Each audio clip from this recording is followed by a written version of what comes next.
नमस्कार, मैं अनीता सिंह स्वागत करती हूँ आपका हमारे इस खास प्रोग्राम में जिसका नाम है गुड लक टिप्स। दोस्तों, संतान दुनिया की सबसे बड़ी खुशी है। जब घर में बच्चे की किलकारी गूंजती है तो दुनिया का हर दुख दूर हो जाता है। लेकिन कुछ लोगों को ये खुशी मिलने में काफी समय लग जाता है।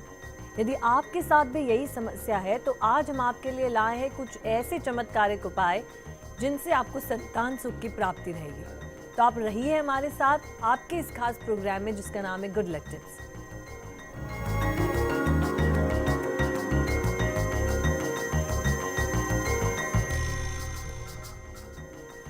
दोस्तों, वैवाहिक जीवन की सफलता में संतान सुख भी अहम होता है। संतान सुख पति पत्नी ही नहीं, कुटुंब और रिश्तों को जोड़ता है, साथ ही संस्कार और परंपराओं को कायम रखता है। तो आज के इस स्पेशल एपिसोड में हम बहुत कुछ ऐसा संजो के लाए हैं। बहुत से ऐसे टिप्स हैं, ऐसे आसान उपाय और विधियां हैं जो सहायक होगी आपको संतान प्राप्ति में। इन सभी के बारे में बात करने के लिए हमारे साथ मौजूद है जाने माने ज्योतिषाचार्य पंडित मुकेश शास्त्री जी। जय अम्बे। तो चलिए शुरुआत करते हैं इस कार्यक्रम की और बात करते हैं पंडित जी से संतान सुख प्राप्ति के लिए और जानते हैं कुछ बहुत ही महत्वपूर्ण उपाय। गुड लक टिप कार्यक्रम के सभी दर्शकों पर माँ बगलामुखी का आशीर्वाद और कृपा दृष्टि हमेशा बनी रहे, आप सभी का कल्याण हो। मित्रों, आज का जो हमारा ये एपिसोड है हमारे उन विवाहित महिला दर्शकों के लिए, उन विवाहित दंपतियों के लिए है जो कि अपने विवाह के कई सालों के बाद भी संतान सुख से वंचित हैं। तो क्या आप या आपके परिवार का कोई सदस्य पूर्ण रूप से स्वस्थ होने के बावजूद भी संतान सुख से वंचित है? क्या मेडिकल साइंस के लाख इलाज और लाखों रुपए खर्च करने के बाद भी आपको संतान सुख नहीं मिल पा रहा है? क्या आपको बार बार एबॉर्शन का सामना करना पड़ रहा है? क्या बार बार गर्भपात का सामना करना पड़ रहा है?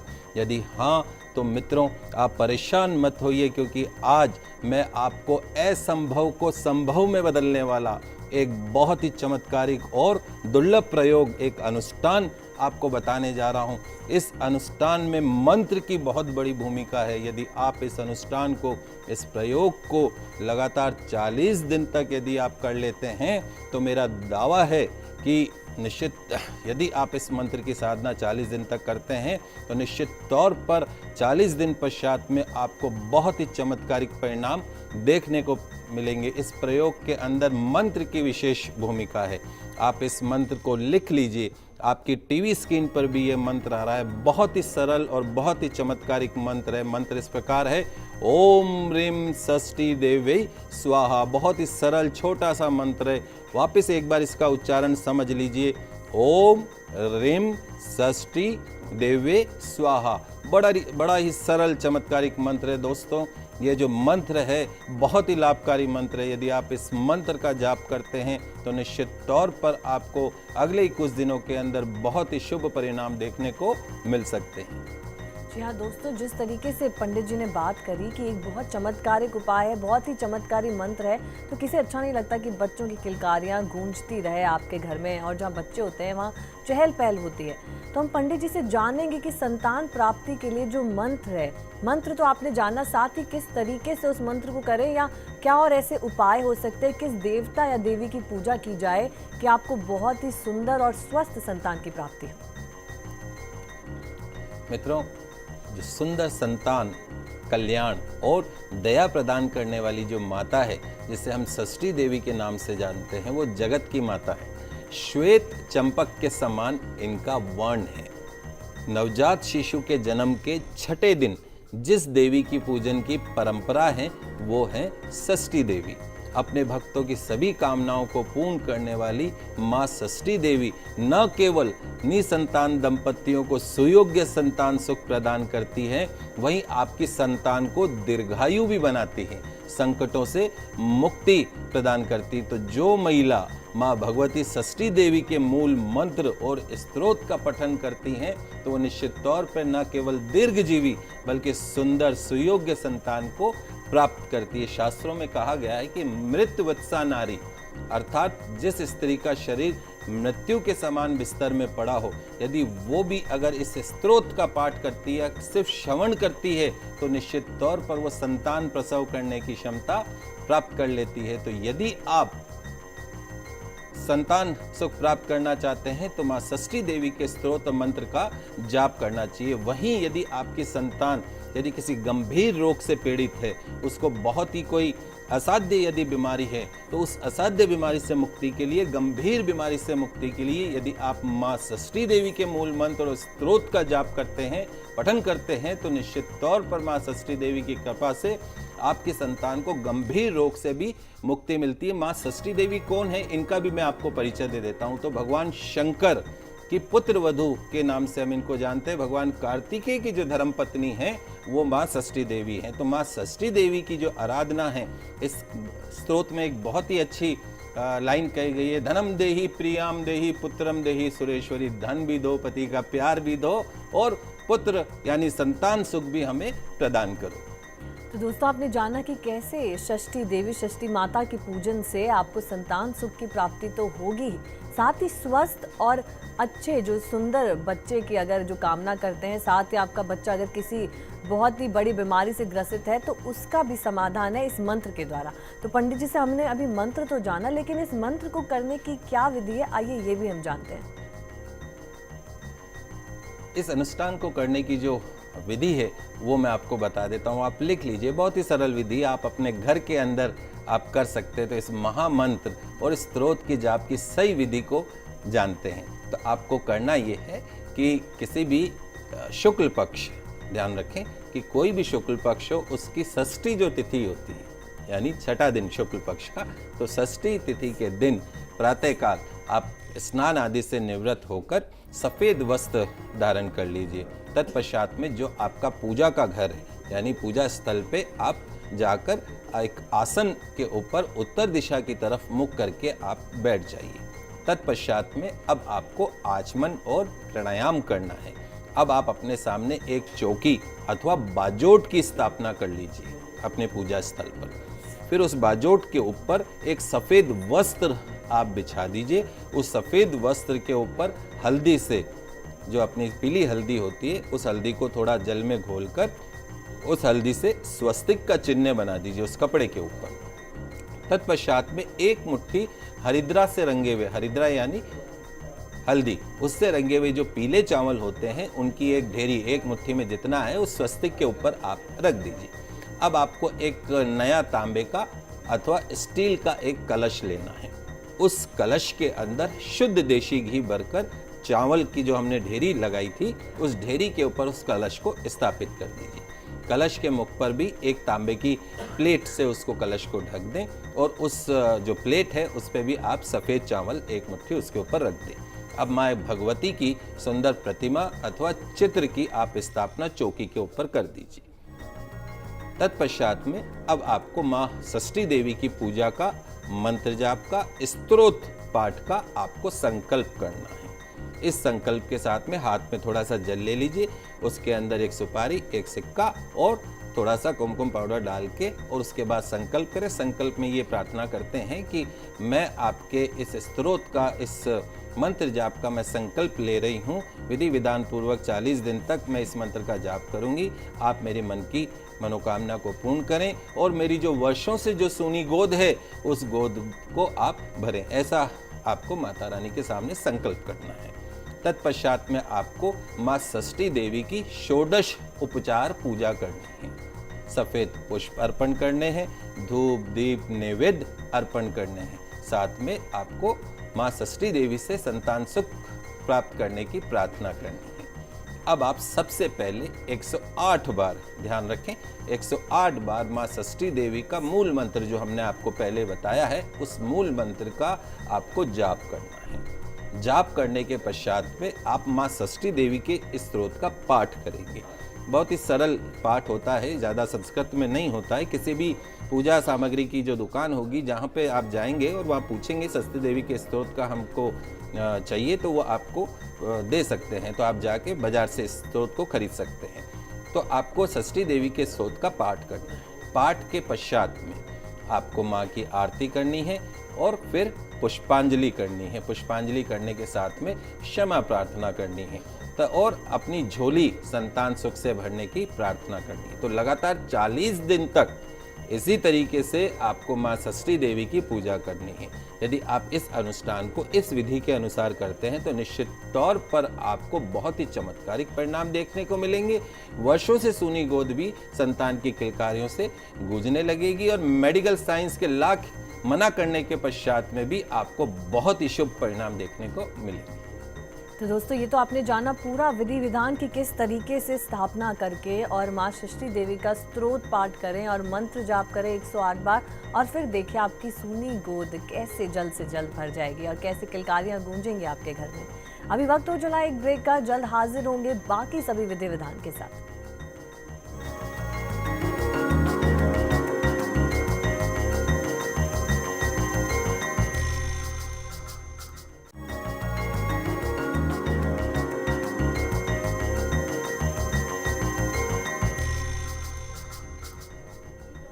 स्वागत है आपका ब्रेक के बाद। दोस्तों, आज हम बात कर रहे हैं, आज हमारा स्पेशल एपिसोड है संतान सुख प्राप्ति पर। तो ये उन सभी दंपतियों के लिए है जिनको संतान सुख प्राप्ति से जो वंचित हैं, जिनको संतान का सुख नहीं प्राप्त है, साथ ही उन लोगों के लिए भी जिनकी संतान या तो बहुत बीमार है या जिनके बार बार जिन महिलाओं के गर्भपात हो जाते हैं। तो पंडित जी ने इसी के चलते बहुत चमत्कारिक उपाय और मंत्र आपको बताया है, साथ ही पूरी विधि हमें बताया कि किस तरीके से आपको षष्ठी देवी का जाप करना है, मंत्रों का जाप करना है। विधि विधान हमें पता है, लेकिन पंडित जी से हम जानना चाहेंगे कि जैसा कि वो हमेशा कहते हैं कि हर विधि को करते वक्त आपको एक सावधानी रखनी होती है, तभी पूर्ण कार्य माना जाता है। तो इस विधि को करने के लिए अगर कोई सावधानी है तो वो हम पंडित जी से जानते हैं। निश्चित तौर पर हर अनुष्ठान के अंदर कुछ सावधानी बरतने की आवश्यकता होती है। तो सबसे पहला तो हम इस अनुष्ठान के लिए जान लेते हैं कि इस मंत्र का जो जाप आपको करना है वो रुद्राक्ष की माला से करना चाहिए। दूसरी जो सावधानी है, इस मंत्र का जाप आपको सफ़ेद वस्त्र पहनकर करना है, ध्यान रखें। पूजा के अंदर आपको सफ़ेद चंदन, सफ़ेद पुष्प, खीर और पंचमेवा माँ को अर्पण करना है। और ये ध्यान रखें कि पूजा के 40 दिन बाद में जब आपका अनुष्ठान पूर्ण हो जाता है तो जो वो तांबे का कलश जो आपने बाजोट पे चौकी पे जो स्थापित कर रखा है, उस तांबे के कलश में जिसमें घी भरा हुआ है, उस तांबे के कलश को किसी ब्राह्मण दंपति को आप दान कर देते हैं। तो निश्चित तौर पर इन सावधानियों को बरतते हुए अगर आप इस अनुष्ठान को करते हैं तो माँ षष्ठी देवी का आपको आशीर्वाद प्राप्त होता है और आपकी जो झोली है वो संतान सुख से भरती है। सुयोग्य सुलक्षण संतान की आपको प्राप्ति होती है। तो दोस्तों, आपने जाना कि किस तरीके से छोटी सी सावधानियां हैं जो आप इस मंत्र और ये पूरी पूजा के समय आप ध्यान में रखेंगे तो ज़रूर से आपकी पूजा पूर्ण रूप से सफल रहेगी और आपको जल्दी संतान सुख की प्राप्ति होगी। साथ ही अभी हम पंडित जी से आगे जानेंगे कि वास्तु के कारण भी कई बार इस तरीके की परेशानियों का सामना करना पड़ता है। तो क्या कुछ वास्तु दोष ऐसे हो सकते हैं जिनसे कहीं ना कहीं किसी दंपत्ति को संतान सुख की प्राप्ति ना हो रही हो?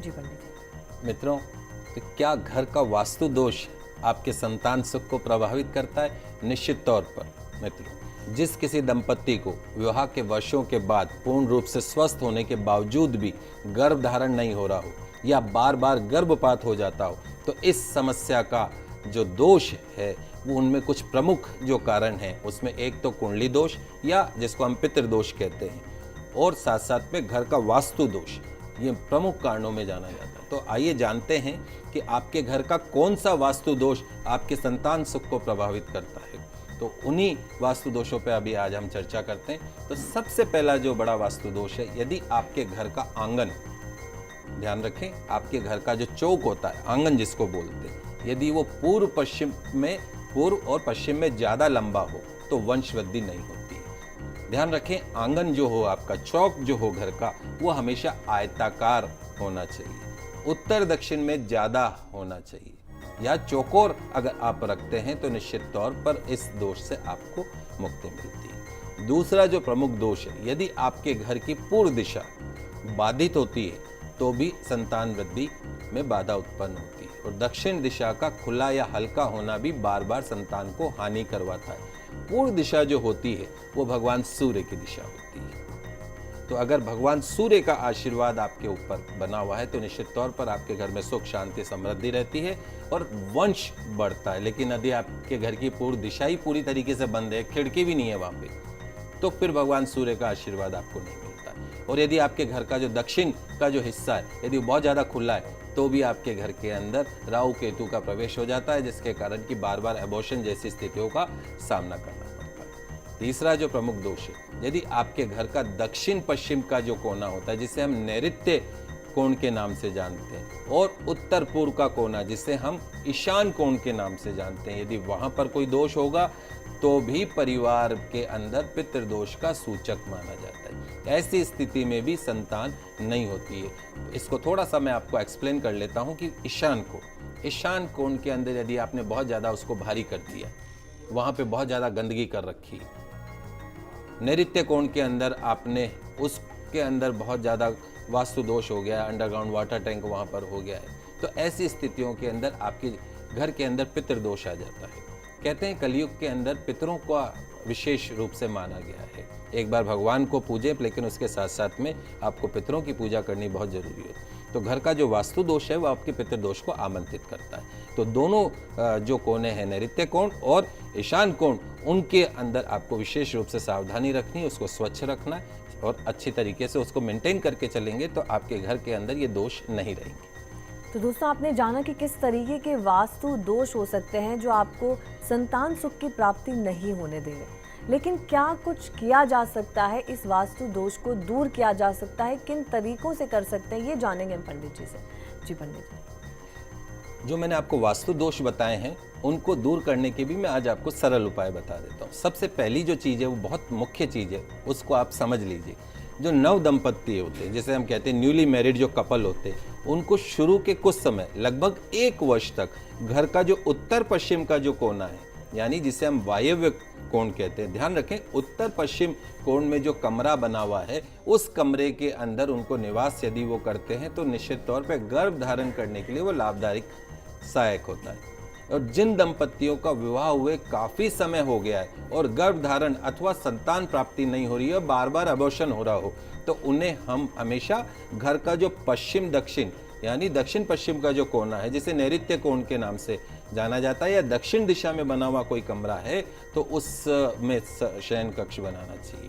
तो शयन कक्ष की जो उत्तर पश्चिम दीवार जो होती है उसके ऊपर धातु से बनी हुई कोई सौम्य, सात्विक एवं आकर्षक वस्तु लगाएं उसके साथ में, ये भी ध्यान रखिए। एक मुख्य जो बात मैं आपको एक्सप्लेन करना चाहता हूँ कि गर्भ धारण के बाद पश्चात में, जैसे वायव्य कोण उत्तर पश्चिम के बने कमरे के अंदर गर्भ धारण हो गया, लेकिन उसके पश्चात में दक्षिण पश्चिम नैऋत्य कोण में जो कमरा बना हुआ है उसमें सोने की व्यवस्था करनी चाहिए, क्योंकि अगर लगातार उत्तर पश्चिम कोने में बने हुए कमरे में वायव्य कोण में बने कमरे के अंदर गर्भवती स्त्री रहती है तो 5-6 महीने के पश्चात में वायु का प्रकोप होने लग जाता है और अबॉर्शन की संभावना बन जाती है। तो गर्भ धारण करने के लिए उत्तर पश्चिम में बना कमरा अच्छा रहता है। तत्पश्चात में थोड़े समय पश्चात में आपको दक्षिण पश्चिम के अंदर कमरे के अंदर शयन कक्ष अपना बना लेना चाहिए। ये ध्यान रखें कि जब सोते समय जो भी गर्भवती स्त्री सो रही है तो उसका सिर हमेशा दक्षिण दिशा की तरफ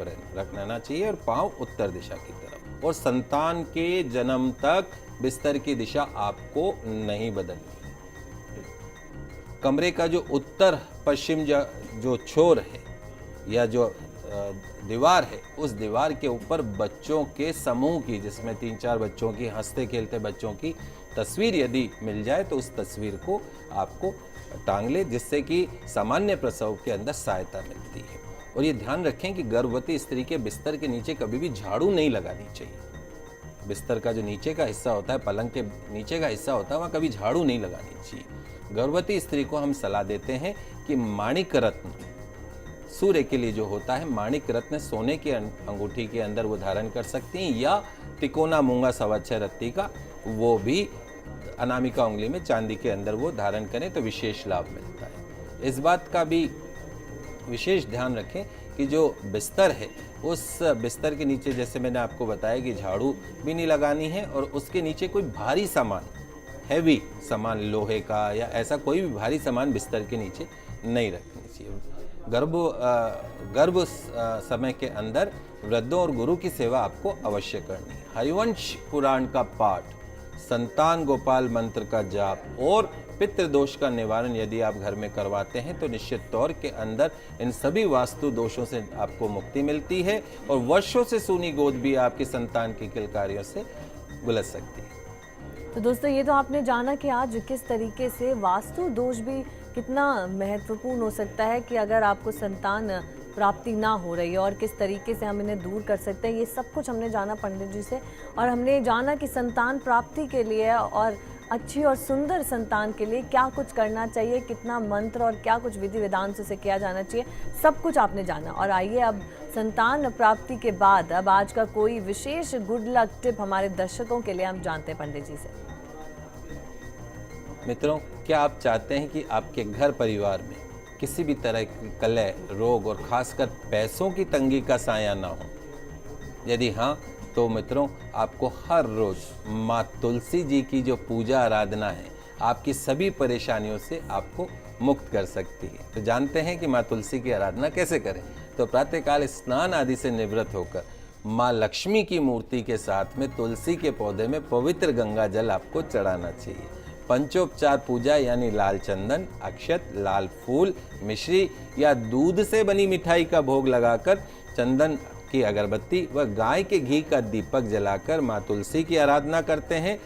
इसी तरीके से प्रत्येक दिन अगर आप आराधना करते हैं तो आपके जीवन में हमेशा ऐश्वर्य बना रहता है, सुख बना रहता है, समृद्धि बनी रहती है। दोस्तों, छोटी सी पूजा है माँ तुलसी की, अगर आप पूजा आराधना करें तो आपके घर में सुख, समृद्धि, पैसा सब कुछ कायम रहेगा। आइए अब आगे बढ़कर पंडित जी से जानते हैं आज का पावर मंत्र। यदि आप अपने जीवन में चाहते हैं कि आपको धन मिले, धान्य भरा रहे, आपके घर में सुख बना रहे, शांति बनी रहे, समृद्धि बनी रहे, तो आज मैं आपको भगवान श्री कृष्ण का एक बहुत छोटा सा सरल सा एक मंत्र बता रहा हूँ, जिसके जाप करने से भगवान श्री कृष्ण की कृपा प्राप्त होती है, भगवान विष्णु की कृपा प्राप्त होती है और आपके जीवन में अन्न का भंडार, धन का भंडार बना रहता है। आप लिख लीजिए इस मंत्र को, आपकी टीवी स्क्रीन पे भी मंत्र आ रहा है। ओम क्लीम ग्लोम क्लीम श्याम लंगाय नमः। पुनः एक बार उच्चारण सुन लीजिए। ओम क्लीम ग्लोम क्लीम श्याम लंगाय नमः। बड़ा ही सरल मंत्र है और बहुत चमत्कारिक मंत्र है। तो प्रतिदिन सुबह इस मंत्र का 108 बार यदि आप जाप करते हैं, रुद्राक्ष की माला से आप जाप करते हैं, तो आप स्वयं देखेंगे कि आपकी ज़िंदगी में पारिवारिक चमत्कारिक आपको परिवर्तन देखने को मिल रहे हैं। आपके जीवन में सुख, शांति, समृद्धि का वास होता जा रहा है। तो दोस्तों, आज हमने चर्चा की संतान प्राप्ति के लिए मंत्र विधि और कैसे वास्तु दोष दूर करने में आपकी समस्या का हल हो सकता है, और साथ ही जाने पावर मंत्र और कुछ बहुत चमत्कारिक उपाय भी। उम्मीद करते हैं हमारा ये कार्यक्रम आपको पसंद आया होगा। पंडित जी, हमारे स्टूडियो में आने के लिए, दर्शकों की समस्याओं का समाधान करने के लिए आपका बहुत बहुत शुक्रिया। नमस्कार। और अगर आप भी अपनी कोई समस्या का समाधान चाहते हैं तो आप हमें कॉल कर सकते हैं, हमें ईमेल कर सकते हैं। हमारा ईमेल आईडी है goodlucktips@firstindianews.com पर।